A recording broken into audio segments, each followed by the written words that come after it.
Muy buenos días. Reciban un afectuoso saludo en nombre del Consejo Superior de la Judicatura y de la Escuela Judicial Rodrigo Lara Bonilla.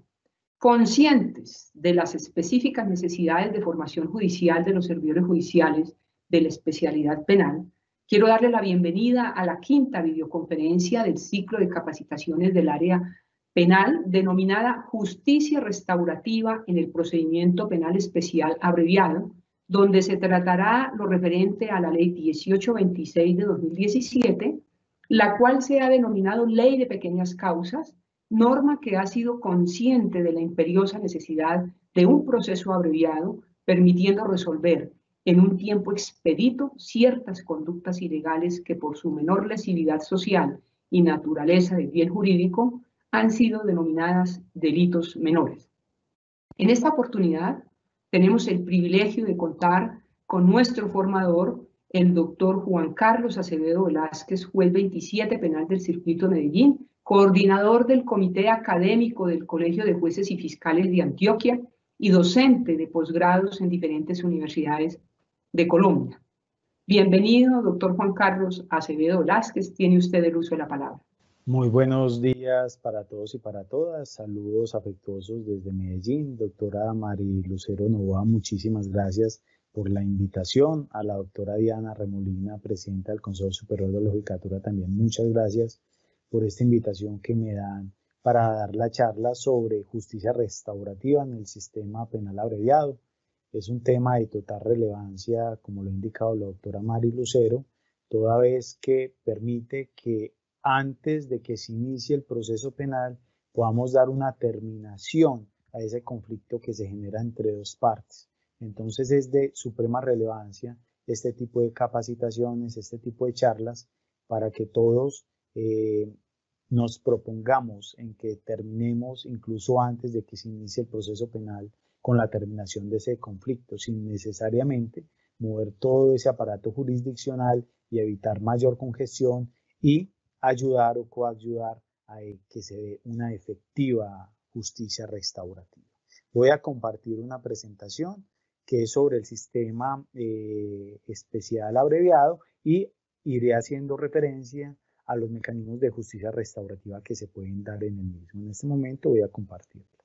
Bueno, el procedimiento especial abreviado nace con la ley 1826 del año 2017, donde por necesidad del gobierno, buscando la descongestión del sistema penal, se analizan cuáles son los delitos de mayor ocurrencia en el país. Entonces logran determinar que entre los delitos de mayor ocurrencia en el país son los que algunos le llaman de poca monta. No significa que no sean importantes, sino que son de menor gravedad que otros.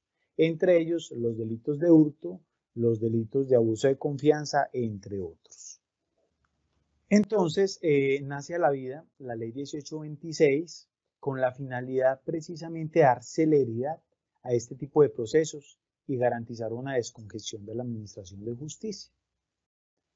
Dentro de la ley 1826 se analizó inicialmente entonces qué delitos deberían darse en un procedimiento abreviado, en un procedimiento más rápido. Entonces se entiende que los delitos de mayor ocurrencia en el país son aquellos delitos querellables.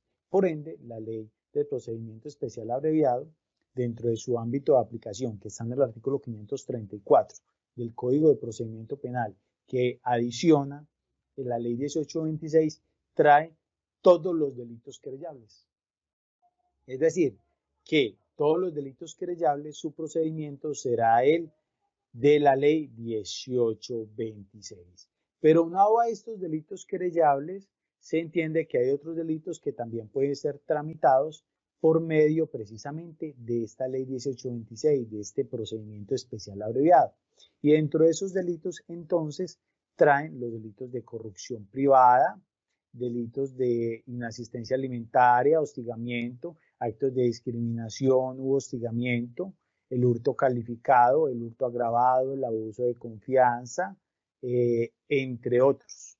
Violación de mecanismos de protección de derechos de autor, falsedad en documento privado, que es un delito que a los que somos jueces penales del circuito es un delito de muchísima ocurrencia y en los cuales tenemos muchos procesos. Generalmente viene acompañado del delito de falsedad material en documento público, pero en algunas ocasiones solo se logra configurar el delito de falsedad en documento privado y es en esas ocasiones donde se puede dar por el procedimiento especial abreviado. Entonces trae diferentes delitos que están contemplados en el artículo 534 de la ley 906 de 2004 con la modificación que le hiciera la ley 1826. Este procedimiento especial abreviado se dará para todo el proceso que se dé en la ocurrencia de estos delitos y trae efectivamente unos requisitos de procedibilidad en los delitos querellables que no debemos de olvidar. En los delitos querellables tenemos como requisitos de procedibilidad dos. Primero, la denuncia del querellante legítimo. Cuando hablamos del querellante legítimo hacemos referencia a la persona que fue la víctima directa del delito. Me explico. Supongamos de que a mí, por intermedio de un raponazo, me roban mi celular cuando voy caminando por la calle. Me hurtan el celular y se pierde el celular. ¿Quién puede formular la denuncia por ese hurto de ese celular? Soy yo, Juan Carlos Acevedo, nadie más. No puede denunciar mi esposa, no puede denunciar mi mamá, no puede denunciar un testigo de los hechos, solo puedo denunciar yo. Claro que la ley 1826 también habilita, en el caso del delito de hurto, que aquellos policías que hayan conocido inicialmente este delito de hurto, que hayan estado en la captura, puedan ser querellantes con la finalidad de formular la denuncia. Es la única excepción, ¿sí? Pues frente al caso hipotético que estoy planteando. Entonces, como requisito de procedibilidad está la denuncia del querellante legítimo. Como excepción se da cuando hay captura en flagrancia. Entonces, cuando hay captura en flagrancia, no se requiere en ese momento la denuncia o la denuncia al querellante legítimo. Segundo, cuando la víctima sea un menor. En ese caso, el representante legal del menor es el que debe denunciar. Y tercero, cuando exista violencia de género. Cuando existe violencia de género se logra determinar que el delito se da porque existió una violencia de género precisamente, entonces allí no se requiere la querella o la denuncia. El otro requisito de procedibilidad que es muy importante y me parece acertado que se incluya, pues ya lo tenía la ley 906, pero también es muy acertado que lo vuelva a incluir la ley 1826 y es el que hace referencia a la conciliación como requisito de procedibilidad. La conciliación como requisito de procedibilidad es muy importante precisamente porque ¿qué se pretende con la justicia restaurativa? Y hemos hablado en los diferentes módulos que se han dado justicia restaurativa. Que se logre dar una composición de ese tejido social que se afecta precisamente con ese conflicto generado con el delito. Entonces, para que exista una composición de ese tejido social, no debemos solo de emitir una sentencia, porque incluso en la generalidad de las ocasiones donde se emite una sentencia condenatoria, no estamos dando solución a ese conflicto social que se genera con el delito. Al contrario, en muchas ocasiones lo que estamos haciendo es propender por agrandar ese conflicto social. Entonces, lo que se pretende con la justicia restaurativa es, si la pena de prisión tiene que ceder, si el castigo que se da, o lo que llamamos justicia retributiva, que se da con la sentencia condenatoria, tiene que ceder, con la finalidad de que se alcance la reparación de las víctimas y la reparación de la sociedad debe de ser la misma. Precisamente buscando esa finalidad que es solucionar ese conflicto social y recomponer ese tejido social que se afecta con el delito.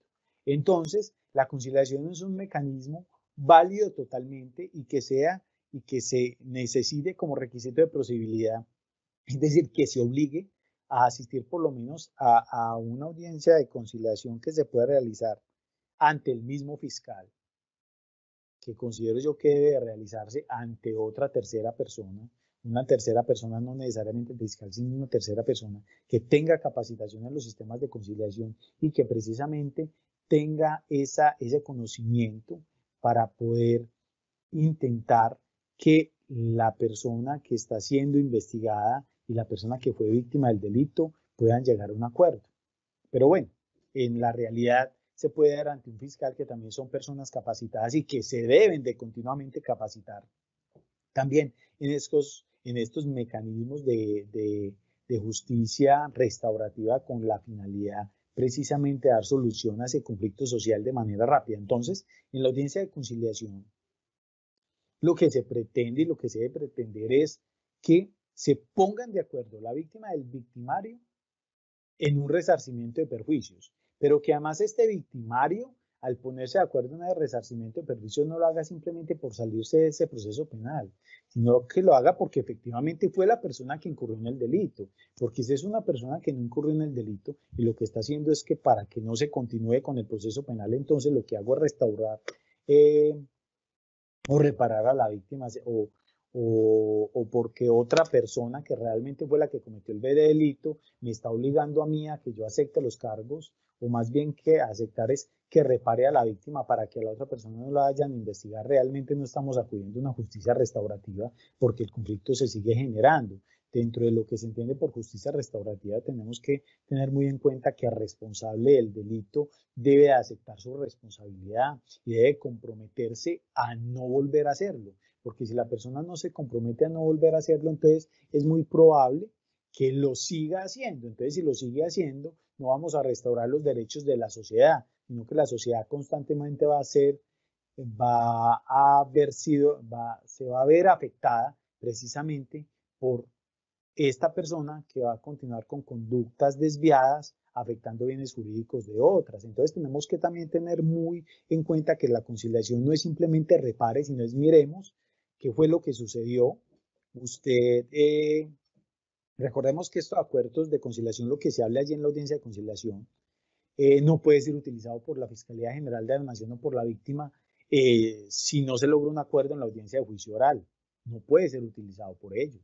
No se puede llevar como prueba la audiencia de juicio oral. Entonces allí lo que debemos de intentar es, venga, señor o persona que está siendo investigada, si usted realmente cometió el delito, si usted realmente fue la persona que atentó contra los derechos de las víctimas, entonces, hombre, acepte que lo hizo, acepte que lo que hizo está mal y escuchemos a la víctima para que la víctima nos indique qué condiciones pone para sentirse reparado en los daños. Víctima, dígame de una forma muy razonable cómo considera que se le reparan los daños causados por parte del presunto infractor de la ley penal.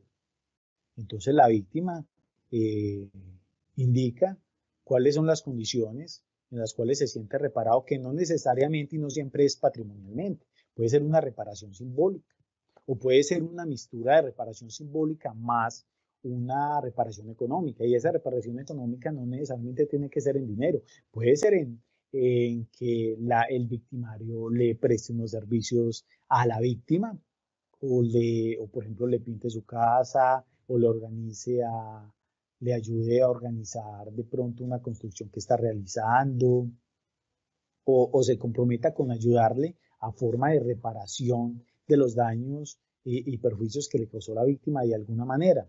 Entonces, allí, si logramos este acuerdo conciliatorio, estamos logrando que la persona que está infringiendo la norma esté aceptando que la infringió, que la persona que está infringiendo la norma está reparando a la víctima, entonces la víctima está siendo reparada.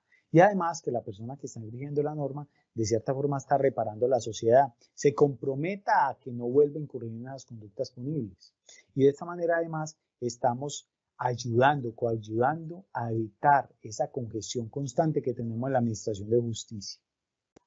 ¿Cómo?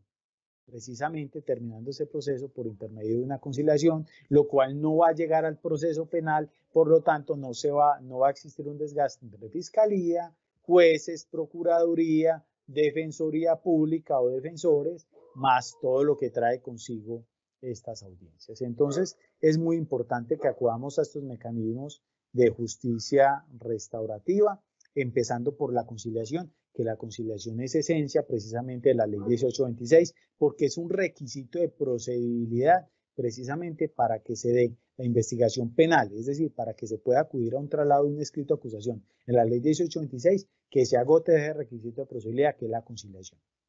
Ahora bien, recordemos que en la ley 1826 se elimina esta audiencia de formulación de imputación. Ya no acudimos ante un juez con función de control de garantías a formular la imputación, sino que la Fiscalía da traslado del escrito de acusación. Un traslado del escrito de acusación que se le hace a la persona que está siendo investigada y a la víctima de ese delito.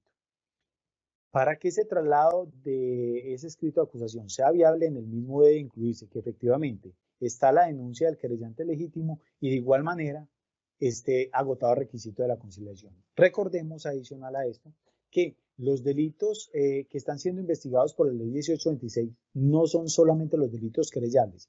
Hay delitos investigables de oficio que incluso son competencia de los jueces penales del circuito, que también son competencia de la ley 1826. En esos delitos no se debe agotar estos requisitos, es decir, no se debe agotar la denuncia del querellante legítimo porque es un delito investigable de oficio, entonces cualquier persona puede investigarlo, y tampoco se debe agotar la audiencia de conciliación.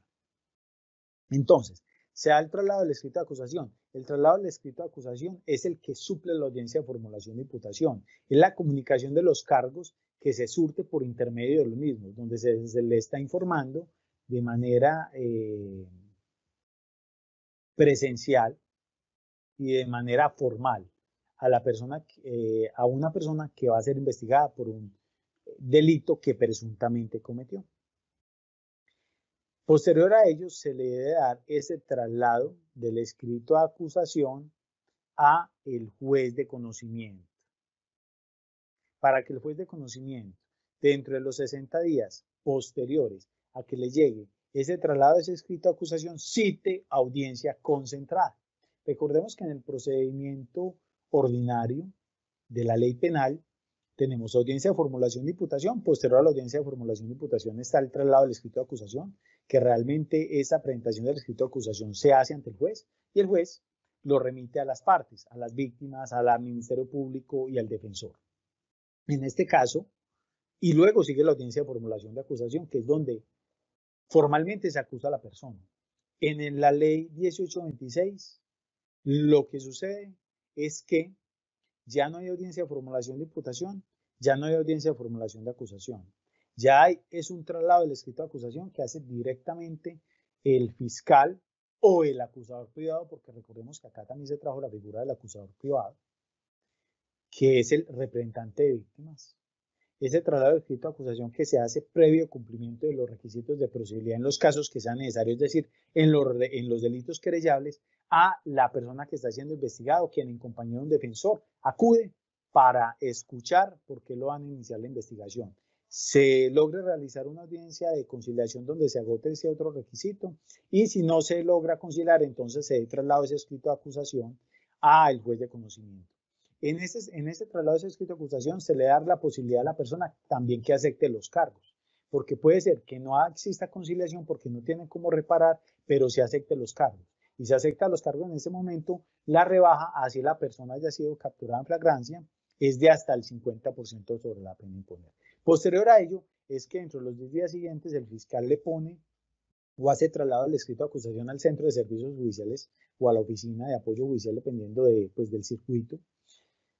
Esa oficina le da el traslado al juez penal municipal de conocimiento o al juez penal de circuito de conocimiento para que dentro de los 60 días posteriores a que le llega ese escrito de acusación cite a la audiencia concentrada.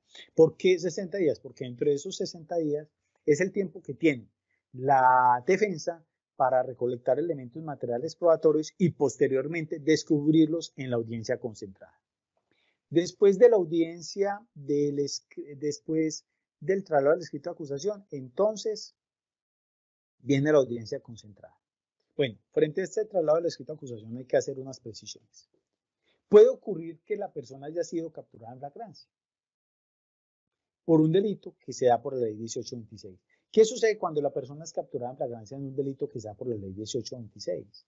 Lo que va a hacer el fiscal es acudir ante un juez con función de control de garantías en caso de que efectivamente, ojo, en caso de que efectivamente vaya a pedir medida de aseguramiento.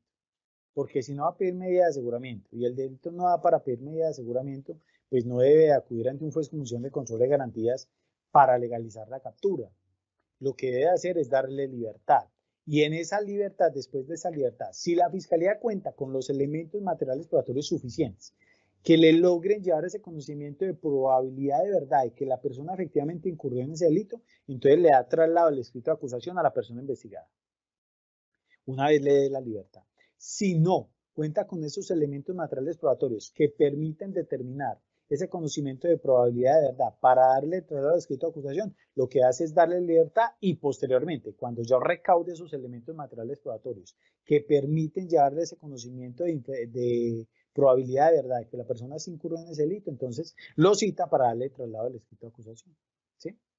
Ahora, si lo que va a hacer el fiscal es pedir medida de aseguramiento, porque el delito cumple con el requisito objetivo de la medida de aseguramiento, recordemos que los requisitos objetivos están en el artículo 313 del Código de Procedimiento Penal. Pongamos un ejemplo, que el delito de investigarlo de oficio y su pena mínima supera los 4 años y considera que es viable imponerle una medida de aseguramiento, entonces lo que hace es acudir ante el juez con función de control de garantías, solicitar la legalidad de la captura. Si el juez legaliza la captura, y va a pedir la medida de aseguramiento, le hace el traslado del escrito de acusación delante del juez. Un traslado y un escrito de acusación. ¿Sí? Ahora bien, la competencia del juez ahí es nula frente al traslado del escrito de acusación. Pues lo que puede hacer es, si la persona está aceptando los cargos, como que dar fe de que efectivamente la aceptación es totalmente voluntaria. Eso sí lo podría hacer. Pero el juez no se debe inmiscuir ahí, porque el traslado del escrito de acusación es un acto propio de la Fiscalía.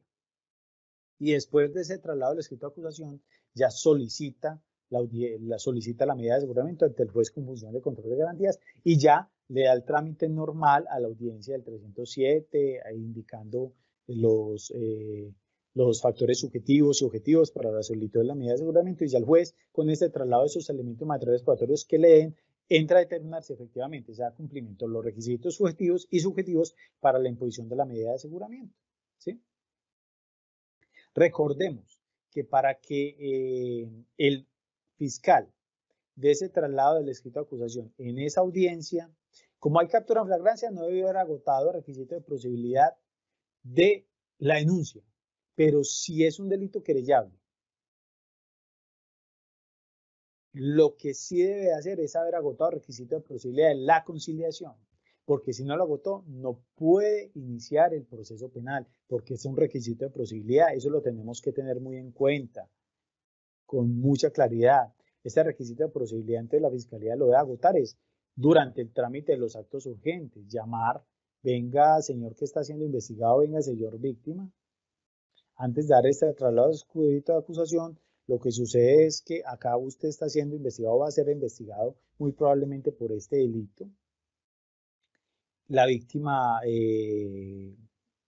está solicitando esta suma de dinero o estas condiciones para que se entienda reparado, indíqueme si hay ánimo conciliatorio, y la Fiscalía debe propender precisamente por dar un ánimo conciliatorio, por generar empatía entre las partes, porque recordemos que si allí en la conciliación existe conciliación, ese proceso debe ser archivado, es decir, ni siquiera debe acudir ante un juez con función de control de garantías, ni a legalizar captura, ni mucho menos a dar traslado al escrito de acusación, y mucho menos a solicitar la medida de aseguramiento, porque se termina anticipadamente el proceso, dando aplicación a la justicia restaurativa.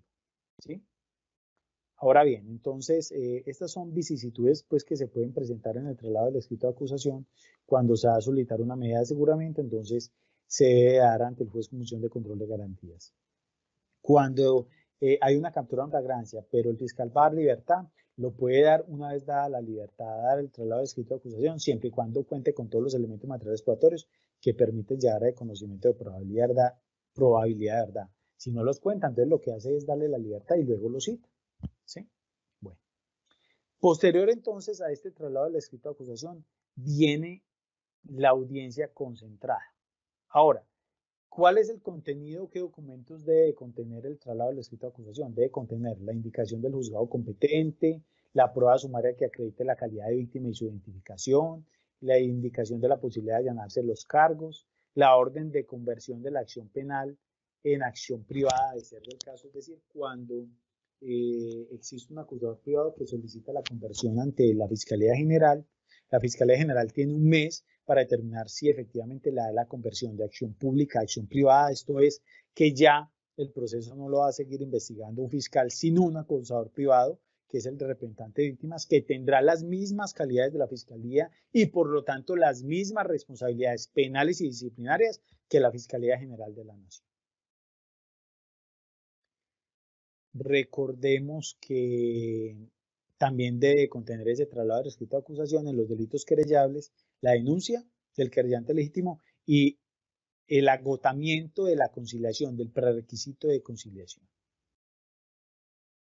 Si la persona acepta los cargos al momento del traslado del escrito de acusación, entonces se da el traslado de ese escrito de acusación al juez de conocimiento, se suscribirá una acta donde conste la manifestación voluntaria informada de la aceptación de cargos, eso se anexa a ese escrito de acusación y se la da traslado al juez de conocimiento para que él cite no audiencia concentrada, sino audiencia del 447, donde verifique esa aceptación libre y voluntaria de la persona de cargos. Y recordemos pues que el beneficio punitivo será de hasta el 50%. Ya en la audiencia concentrada es una mixtura entre la audiencia de formulación de acusación y la audiencia preparatoria. La audiencia concentrada, en la audiencia concentrada inicia precisamente con el reconocimiento, primero, la pregunta que se le hace a la persona que está siendo investigada, si acepta o no los cargos. Si acepta los cargos, entonces se da traslado ya para la audiencia del 447 y posteriormente se dicta el fallo. Si acepta los cargos en esta audiencia, ya la rebaja no es de hasta el 50%, sino de la tercera parte, es decir, de hasta el 33.33%. ¿Sí? Esa es la primera pregunta que se hace. Luego se le da el uso de la palabra las partes para que indiquen las causales de incompetencia, impedimento y recusación, lo cual no se decidirá de manera inmediata, sino al final. Luego se le interrogará al fiscal si existen modificaciones a la acusación plasmada de conformidad con el artículo 538. Después se le da el uso de la palabra a la defensa, a la víctima, al Ministerio Público para que presente sus observaciones al escrito de acusación. Luego se le da el uso a las partes intervinientes para que manifiesten su descubrimiento probatorio. ¿Sí?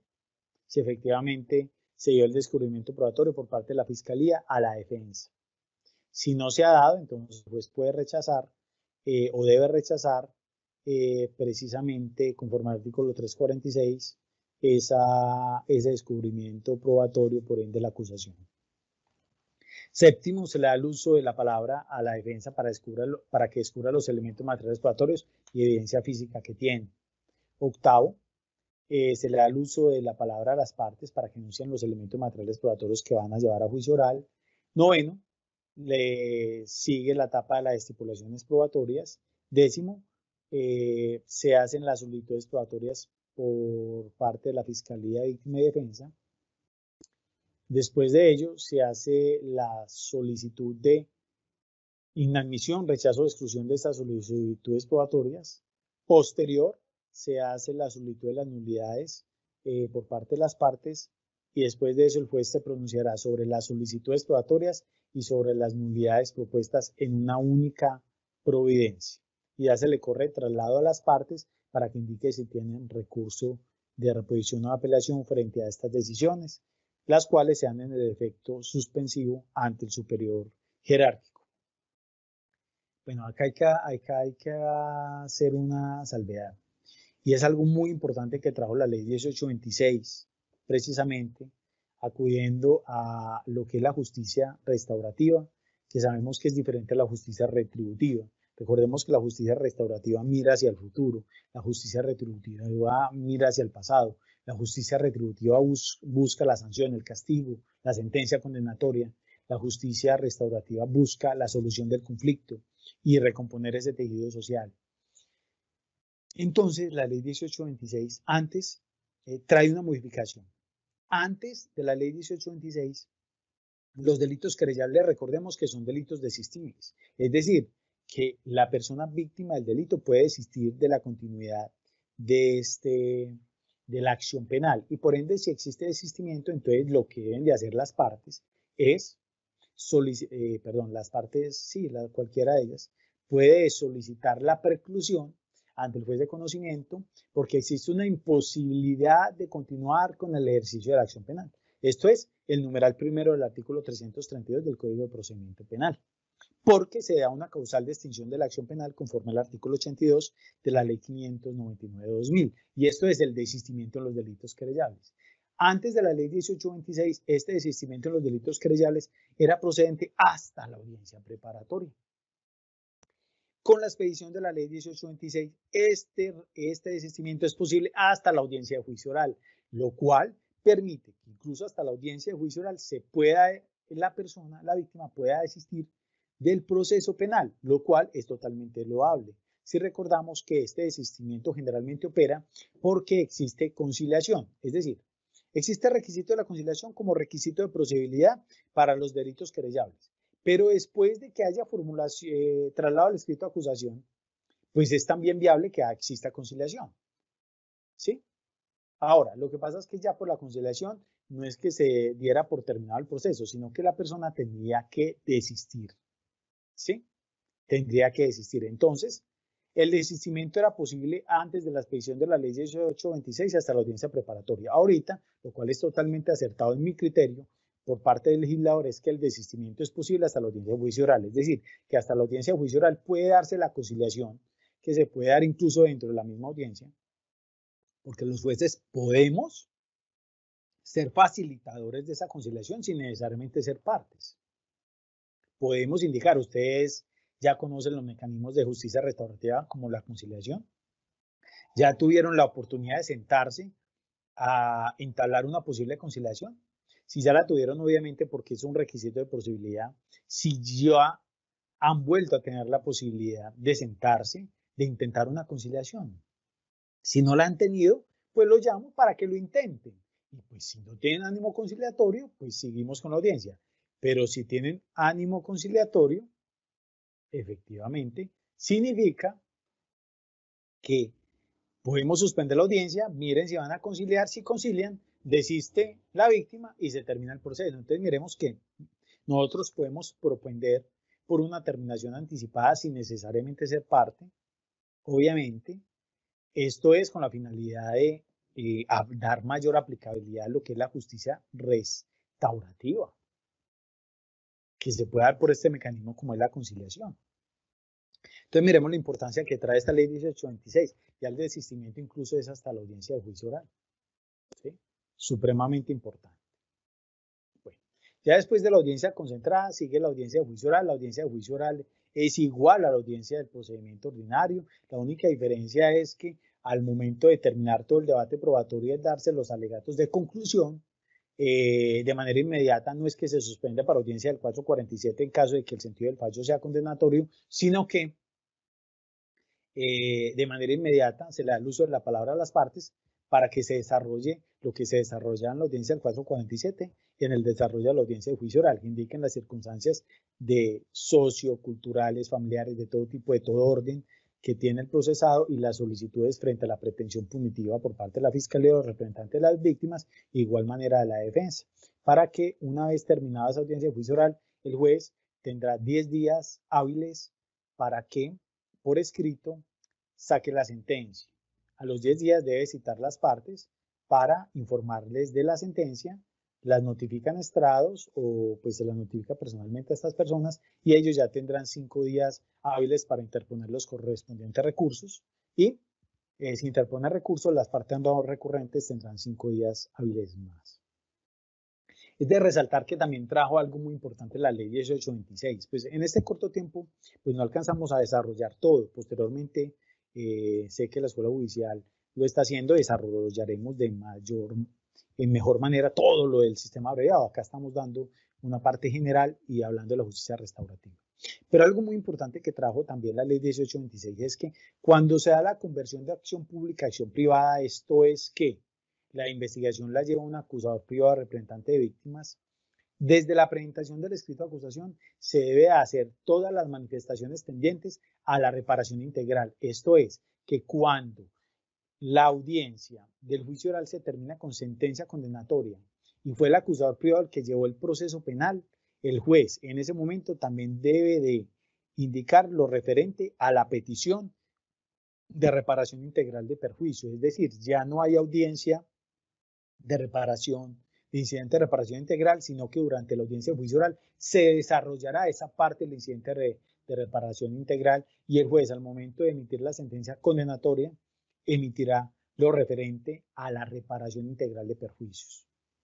Ahora bien, si es el fiscal el que lleva el proceso normal, el fiscal sí no está obligado a hacer la solicitud de reparación de perjuicios y la víctima tampoco a hacer la solicitud de reparación de perjuicios en el traslado del escrito de acusación, sino que ya cuando es el fiscal el que sigue la acción penal, después de la sentencia condenatoria, se puede fijar, ya si la víctima sí lo requiere, se cita audiencia de incidente de reparación integral. Recordemos que esta diferencia es muy importante por si en alguna ocasión alguna persona de las que me está escuchando va a actuar como acusador privado. Cuando se dé el traslado del escrito de acusación por parte del acusador privado, en ese traslado del escrito de acusación, con los requisitos que ya acabo de hacer referencia que debe anexar al juez de conocimiento, también debe de informar cuál es su pretensión de indemnización integral y cuál va a ser la prueba que se debe tener en cuenta para demostrar esa afectación que lleva a solicitar una reparación integral de perjuicios, sean daños morales, físicos, de todo tipo. Porque el juez en la sentencia deberá hacer referencia a ello, que es algo bien discutido y es algo que se consulta mucho en las charlas que he dado y en las charlas en las cuales he estado sobre cómo se debe hacer ese desarrollo, si al momento de la audiencia del juicio oral todavía no sé si voy a condenar o no, entonces en qué momento es que se practican las pruebas de la audiencia del incidente de reparación integral en caso de que efectivamente la audiencia vaya a ser condenatoria. Pues lo que se puede hacer precisamente es que una vez culminada la audiencia de juicio oral, se practiquen esas pruebas, así se vaya a emitir sentido de fallo absolutorio, porque efectivamente si el sentido del fallo va a ser condenatorio, entonces en el momento de la condena se debe de emitir conforme también al desarrollo de todo el incidente de reparación integral. Y si el sentido de fallo es absolutorio, pues allí no hay mayor inconveniente porque esto pues no cambiará la decisión del juez, ¿sí? Pues es una idea, no estoy diciendo que así deba de ser, es algo que considero prudente, no significa que otras consideraciones no sean válidas, las cuales respeto. Bueno, esto lo voy a hacer rápido porque vamos a hablar de justicia restaurativa. Entonces, el artículo 547 que habla de la justicia restaurativa en el procedimiento especial abreviado dice, y lo voy a leer textualmente: los mecanismos de justicia restaurativa podrán aplicarse en cualquier momento del procedimiento abreviado, en los términos y condiciones establecidos en el libro sexto. El libro sexto es el que está dentro del Código de Procedimiento Penal, que hace referencia a mecanismos de justicia restaurativa. Dice cómo se deben de aplicar, habla de la conciliación y habla de la mediación.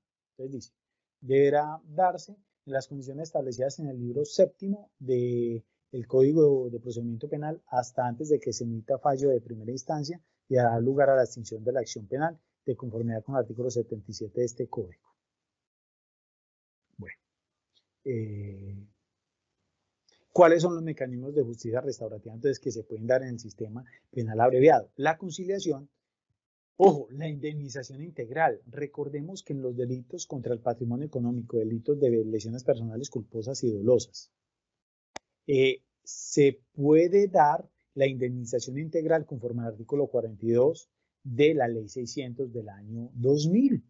Esto es que en esos delitos la persona que es victimario puede indemnizar integralmente a la víctima. Si la víctima considera que ha sido indemnizado integralmente, pese a que el delito no sea querellable, pero esté dentro de lo establecido en el artículo 42 del Código de la ley 600 del año 2000, se puede dar una extinción de la acción penal por indemnización integral. Y esto se puede dar hasta la audiencia de juicio oral, que es una forma de aplicación de justicia restaurativa, porque allí la persona está aceptando los cargos porque pues por algo está indemnizando, está aceptando su responsabilidad, por decirlo de esta manera, está indemnizando a la víctima se está viendo reparada en sus perjuicios y pues se le hace ese llamado de atención al victimario para que deje de incurrir en estas conductas punibles, porque si no va a volver a ser investigado y va a dar mayor firmeza a la judicatura para que pueda, o a la fiscalía en este caso, para que pueda hacer solicitudes restrictivas de sus derechos, porque ya fue investigado por otro proceso. Entonces, la indemnización integral, la indemnización integral es una forma de aplicación de justicia restaurativa que se puede dar en estos delitos que se llevan por el procedimiento especial abreviado. Y esto es los delitos contra el patrimonio económico, así no sean delitos querellables como el delito de hurto calificado, se puede terminar por indemnización integral. Y también los delitos de lesiones personales culposas, dolosas, incluso el homicidio culposo. Claro que el homicidio culposo se sigue por el procedimiento ordinario. Bueno, quiero hacer una precisión en este momento. Cuando una persona está siendo investigada por un delito que es de competencia del procedimiento especial abreviado y del procedimiento ordinario, es decir, por un concurso heterogéneo de delitos, por ejemplo, de falsedad material en documento privado y falsedad en documento privado y falsedad material en documento público.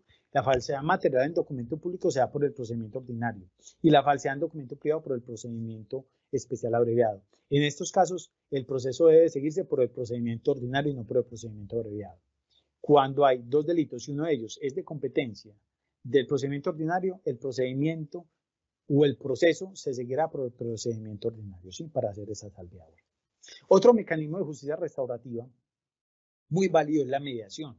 La mediación se puede dar en todos los delitos del procedimiento especial abreviado. Ahora bien, la mediación, recordemos que es diferente a la conciliación. La mediación, por ejemplo, en un delito de hurto calificado se puede dar con la finalidad de dar por terminado el proceso por indemnización integral. Es decir, la mediación puede servir para la terminación por indemnización integral en los delitos que así es permitido. Pero no se puede dar mediación para terminación del proceso por indemnización integral en los delitos que no está permitido por la ley, que es una pregunta frecuente que se hace por parte de los fiscales. Por ejemplo, en un delito de falsedad en documento privado no se puede dar por terminado por mediación con indemnización integral. Lo que sí puede darse es que la mediación sirva para dar por terminado el proceso por aplicación del principio de oportunidad.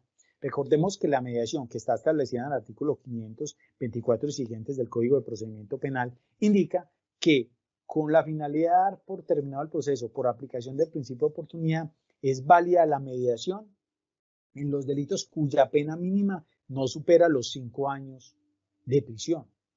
Porque si superas los 5 años de prisión, sí es viable que se dé la mediación en los procesos, pero no con la finalidad de dar la terminación anticipada, sea por indemnización integral o por principio de oportunidad, sino para que haya una reducción de la pena o para que el juez pueda tenerlo en cuenta para un preacuerdo que se hayan presentado entre las partes o para dosificar la pena de manera favorable. Pero la mediación en estos delitos del procedimiento abreviado, como todos los delitos, tienen una pena mínima que es inferior a los 5 años. Bueno, no todos, pero muchos de estos tienen una pena mínima que es inferior a 5 años. Y otros son delitos atentatorios contra el bien jurídico del patrimonio económico, que es viable terminarlos por indemnización integral.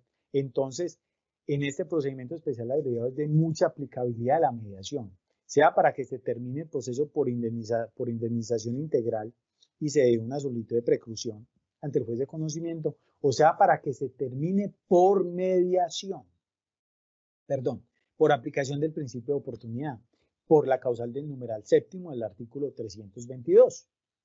Esto es, que se den la mediación, que se dé una indemnización integral, que existan elementos materiales probatorios que permitan determinar que la persona sí cometió el delito, que él acepte esa responsabilidad de cometer el delito, indemniza a la persona, se comprometa a no volver a cometer delitos y la Fiscalía solicita la aplicabilidad o la aplicación del principio de oportunidad en modalidad de renuncia.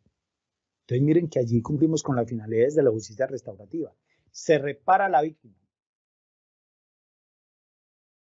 Acepta la responsabilidad el infractor, está aceptando que él hizo un daño, que él actuó mal y se repara a la sociedad porque él se está comprometiendo o podemos obligarlo a comprometer a no volver a cometer delitos, ¿sí? Entonces, la mediación es de suprema importancia en estos delitos investigables por el procedimiento abreviado, especial abreviado. Entonces, recordemos como conclusiones.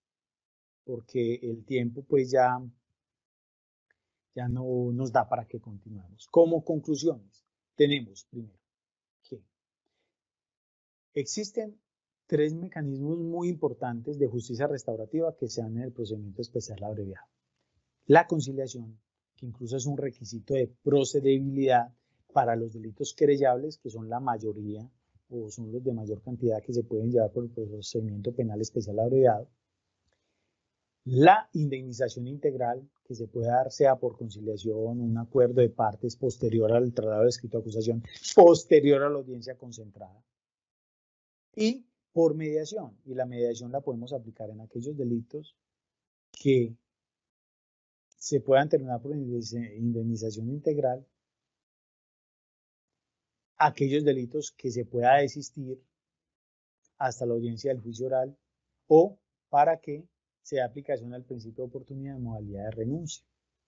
Entonces, los invito a los colegas jueces, a los fiscales, a los defensores, en que busquemos que podamos dar aplicabilidad a estos mecanismos de justicia restaurativa que ya trae el Código de Procedimiento Penal, que seguramente se irán desarrollando durante los continuos debates legislativos que estarán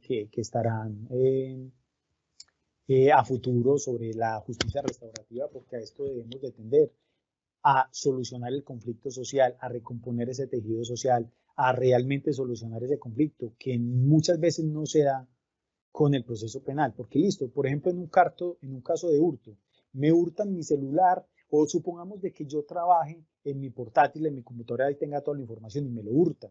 Y entonces llegan a ese proceso, simplemente el fiscal cita conciliación. ¿Usted está de acuerdo o no está de acuerdo? En una etapa muy primigenia del proceso. No, yo no quiero conciliar, no tengo ánimo conciliatorio porque yo estoy muy bravo en ese momento con la persona. Yo quiero es que lo condenen. Y resulta que siguen el proceso, condenan a la persona. ¿Y qué pasó con mi computador? ¿Qué pasó con la información? Lo condenaron y luego se da el inicio del incidente de reparación integral, y si no tiene algún interés, si no hay cómo, si no tiene un ánimo conciliatorio, pues simplemente hay una decisión del juez en el cual lo condena a pagar unos perjuicios, pero si no tengo de dónde hacer ejecutivo o iniciar un proceso ejecutivo contra esta persona para cobrarle esos perjuicios, entonces, ¿en qué quedo yo? Es mucho mejor que desde un inicio podamos intentar una afinidad, una empatía entre esa víctima, ese victimario, pues no necesariamente que vuelvan amigos, pero una empatía con la finalidad de resolver ese conflicto, que esa persona pueda reparar ese hurto de ese computador, sea devolviéndole el computador, sea comprando el otro computador, sea ayudándole a restaurar esa información que se perdió con ese computador, que generalmente es lo más importante, o por lo menos pidiéndole perdón y aceptando que hizo mal. A terminar en una sentencia donde seguramente esta persona va a ser privada de la libertad, o donde se le va a generar un antecedente penal que le va a evitar a ese victimario conseguir otro empleo, y eso significa que probablemente va a continuar delinquiendo.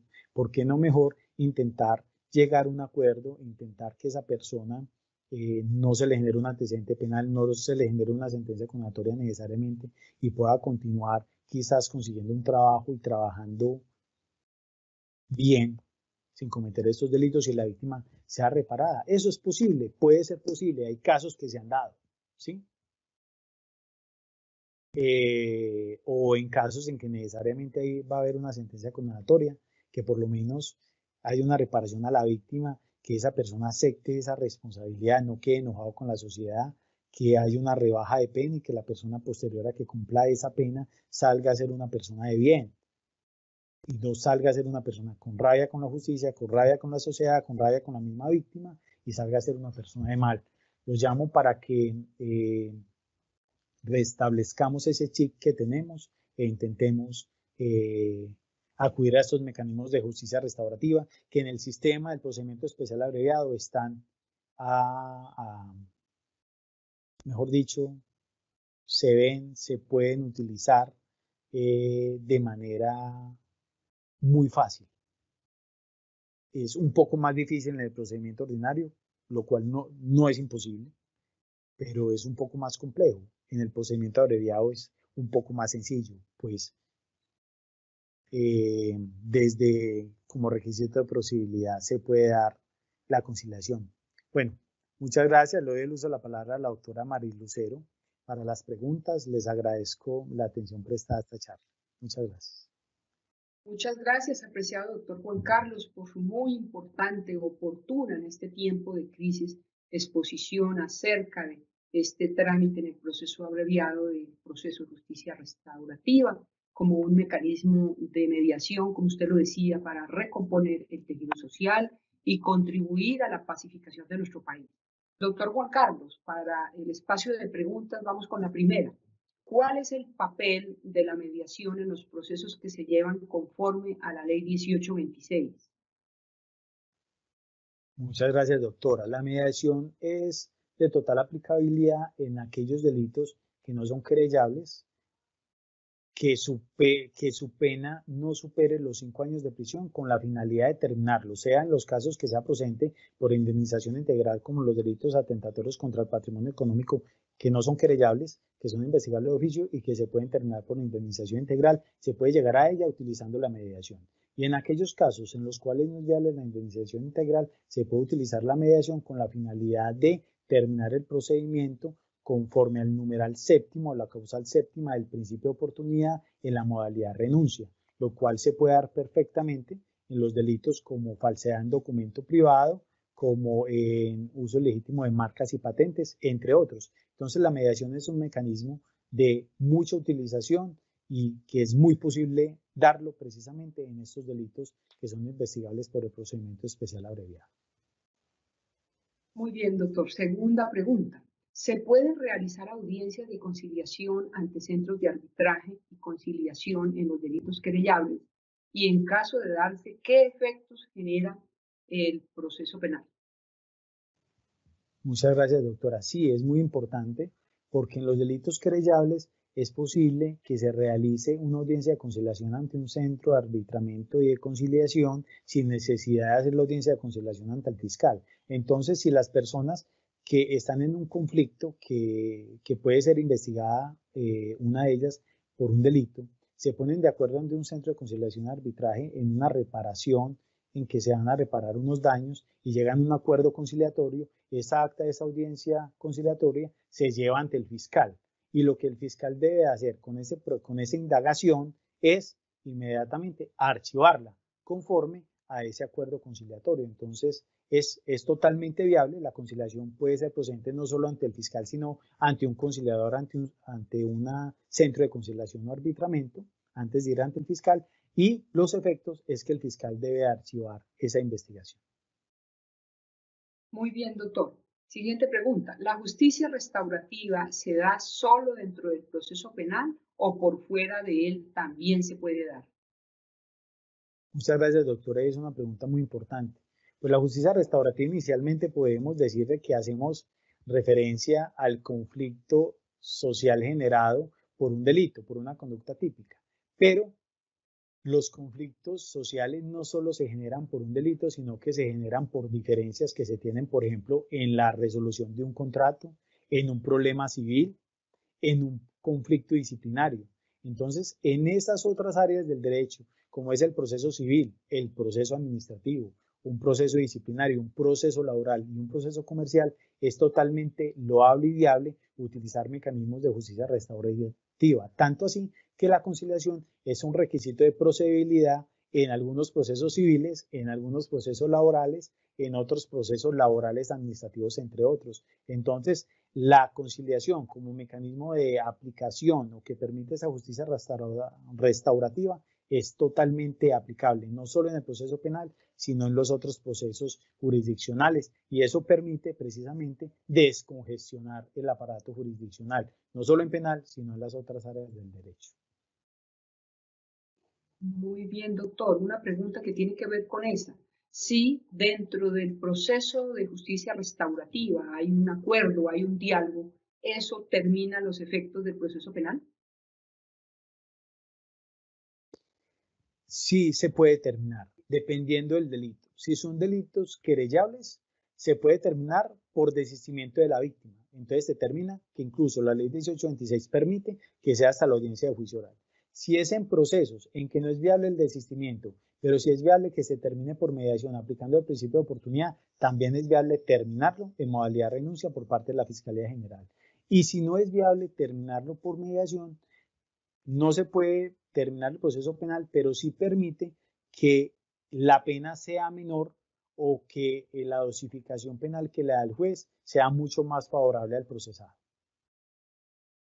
Muy bien, doctor. Nuestro agradecimiento especial al doctor Juan Carlos Acevedo Velázquez por acompañarnos en el día de hoy y por explicarnos tan importantes cambios que introdujo esta nueva ley al sistema penal acusatorio y que posee una única finalidad y es lograr una mayor descongestión en el sistema judicial, reduciendo el número de audiencias del procedimiento penal ordinario, consiguiendo una mayor celeridad procesal y de paso resolviendo el nivel de conflictividad de nuestro país. De igual manera, debe recalcarse la importancia de la reglamentación de la figura acusador privado, encontrada también en el artículo 2 del Acto Legislativo 06 de 2011, que permite a las víctimas asumir la condición de investigador y acusador a través de sus abogados cuando la Fiscalía General de la Nación no tenga interés en ejercer la acción por su propia cuenta. Un agradecimiento especial a todos los servidores judiciales, empleados de la rama judicial, así como todas las personas que de alguna manera tienen que ver con la articulación del sistema judicial colombiano. A nuestros servidores de la Escuela Judicial también un agradecimiento especial. Y terminando como siempre con una frase alusiva al tema que explicó hoy nuestro formador invitado, y es la siguiente de Martin Luther King: el que es incapaz de perdonar es incapaz de amar. Muchas gracias, un feliz resto de día para todos y para todas.